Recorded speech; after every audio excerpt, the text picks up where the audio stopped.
Hoje a gente vai falar sobre abertura de consultório médico e o que você precisa para efetivamente ter um consultório que vá dar certo, que vá estar seguro e que tenha lucratividade.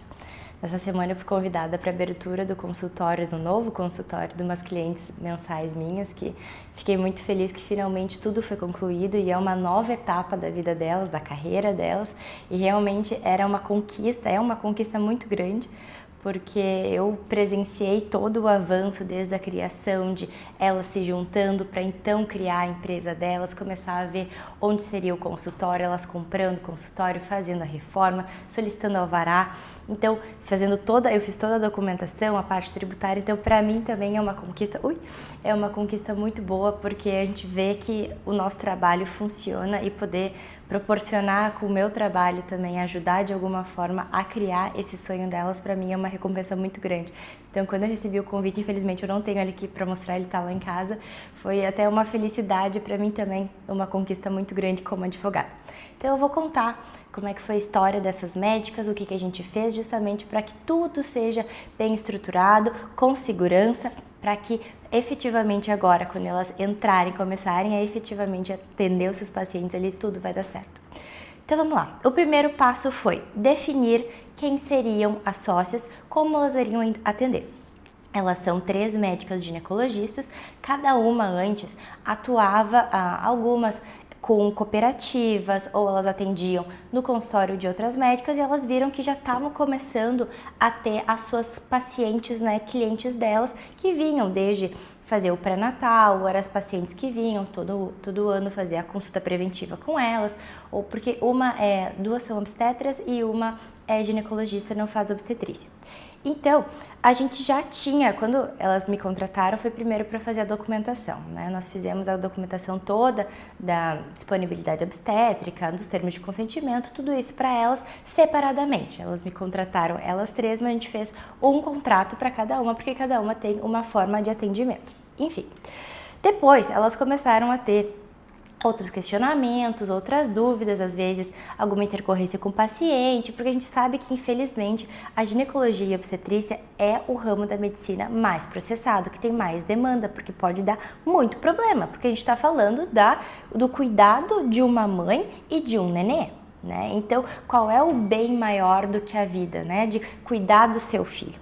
Então, a gente sabe que, às vezes, a médica, ela pode não ter cometido nenhum erro, mas a paciente pode ter muitos questionamentos. E, às vezes a paciente escuta de alguém algum questionamento de alguma conduta dessa médica, vê nas redes sociais, vê no Google, então tem muita coisa que pode acontecer. E elas sempre vinham, faziam consultas comigo para poder entender o que a gente poderia solucionar, então elas viram que valeria muito mais a pena me ter como advogada para elas, com a disponibilidade sempre para elas. Então a gente fechou um contrato, a gente já tem um contrato há 2 anos que eu sou a advogada disponível para elas, que qualquer questionamento a gente tem o grupo, é totalmente sigiloso, elas sabem que elas têm contato direto comigo, então prontamente eu estou pronta para auxiliar elas da melhor forma, seja com questionamentos, para conversar com pacientes, enfim, para fazer documentação, algumas questões internas. Então, numa dessas nossas reuniões que a gente faz mensal para entender o que está acontecendo, qual é o cenário da vida delas, elas falaram, a gente está pronta para dar o primeiro passo e realmente a gente quer abrir o nosso consultório. A gente já tem um bom faturamento, a gente sabe que pode ir muito mais, enfim, agora a gente quer nos juntar. Então, primeiro passo que fizemos, ok, vamos fazer uma sociedade para elas, porque vai ser muito mais vantajoso do que cada uma já estava tendo a sua PJ, pagava cada uma a sua tributação, tinha contador, tinha toda a parte de pagamentos da anuidade do CRM como pessoa jurídica, então para elas juntar tudo isso já dava uma redução de no mínimo R$3.000, R$4.000. Ok. Então, começamos fazendo a abertura da nova empresa delas, fizemos todo um acordo de sócios, porque elas, no início, são elas 3. Então, aí, elas pensam que no futuro, elas podem chamar outras médicas para atuarem na clínica. Mas aí, elas já ficam pensando, como é que vai ser essa entrada e saída dessas médicas novas, Será que se 2 dessas médicas que são as sócias iniciais concordam em trazer uma outra pessoa e a terceira sócia não concorda, como é que funciona esse conflito entre elas? É por poder de voto da votação? É a administradora? Quem é que vai ser responsável técnica? Tem todas essas questões societárias que às vezes a gente não percebe quando está abrindo uma sociedade e que são muito importantes, né? Então, até mesmo sobre distribuição de lucros, sobre produtividade de cada uma, como é que funciona tudo isso.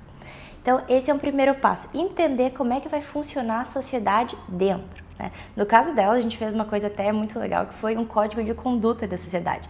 Tu pode pensar, Rafa, isso é muito doido, isso é muita coisa, é muita burocracia, mas não é, porque o que a gente faz nesse código é muito simples, é só estipular regras de como as pessoas devem se portar no consultório, porque às vezes o que é óbvio para uma pessoa não é óbvio para outra. E deve ser dito para que no futuro, se pode haver um conflito bobo, está solucionado, porque está escrito ali o que vai ser feito, né? Desde sobre atrasos, sobre se uma médica não pode estar ali, quem é que vai entrar no local da outra, como é que funciona o fluxo com o paciente, né? Como é que funciona na contratação das secretárias.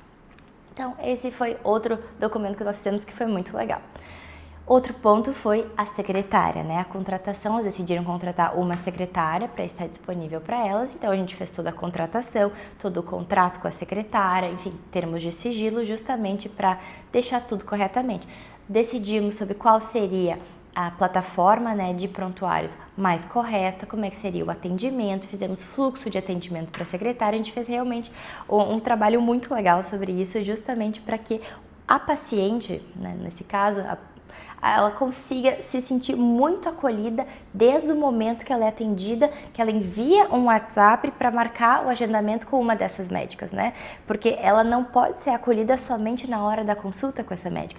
Como a gente fala, aquele encantamento deve existir para que a paciente se sinta confortável, porque a gente sabe que a medicina está virando um ramo muito concorrido.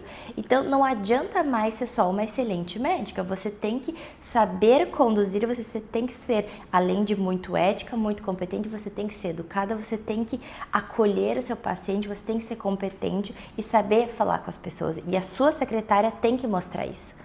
Então, a partir daí, a gente fez todo também um trabalho com a secretária para deixar tudo muito juntinho, muito organizado. Outro ponto foi que elas compraram o consultório sem nada, né? Elas tiveram que fazer toda a obra, então, para poder fazer tudo isso, ainda com a abertura do CNPJ, nós tivemos que solicitar um alvará sanitário para que pudesse ter o funcionamento regular da clínica. Veja aqui, nessa clínica não vai ser feito os partos, obviamente, não vai existir cirurgias, é tudo feito num hospital.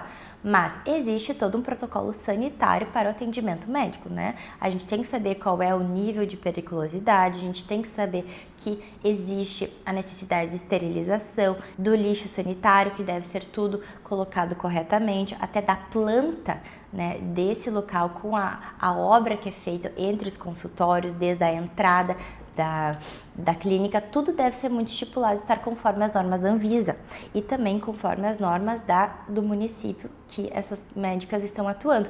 Então, tudo deve ser verificado. Então, a gente, junto com a arquiteta, a gente analisou tudo para deixar tudo correto, para que na hora que estivesse tudo pronto, que a gente solicitou o alvará sanitário, quando veio o representante da vigilância, pôde ver tudo, veja os POPs, aquelas pastas sanitárias com toda a documentação correta, para que esteja com um funcionamento muito correto e não exista nenhum questionamento futuro sobre a atuação regular dessas médicas, né?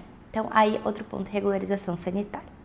Então, além de poder ter todo esse início da clínica, nós fizemos também toda a documentação, obviamente, a gente ajustou a documentação que a gente tinha feito posteriormente para deixar adequado, óbvio, para cada médica tem a sua documentação, mas que fique tudo em conformidade com a clínica, né? E por fim, nós fizemos também o planejamento tributário, obviamente, assim, no momento que nós decidimos que seria uma pessoa jurídica em conjunto, a gente viu que existem algumas aplicações tributárias que condizem com essas médicas. Porque quando elas eram sozinhas, era impossível elas solicitarem uma equiparação hospitalar, por exemplo.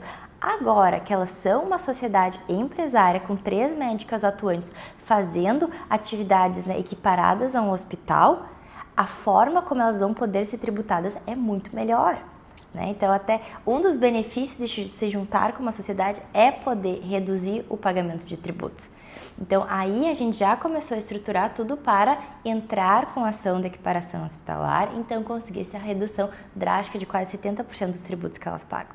Né? Porque, obviamente, aí elas vão poder ter do faturamento que vem da clínica, elas vão poder colocar um prolabore para elas e o restante vai ser distribuição de lucros. Obviamente que, no caso delas, que é o mais adequado, ao meu ver, ou o mais correto é fazer a distribuição pelo o proporcional de faturamento que essa médica trouxe à clínica, então por produção. Obviamente que podem existir algumas exceções que se pode colocar se uma médica estiver viajando, como é que vai ser feita essa distribuição? Será que ela também vai ganhar uma remuneração? Existem casos que são diferentes, né? Então a gente estipula da forma melhor para essas médicas. Então agora que elas vão conseguir abrir toda a empresa delas, elas já vão começar a atender na semana que vem, depois desse primeiro momento de confraternização que elas estão fazendo toda uma inauguração.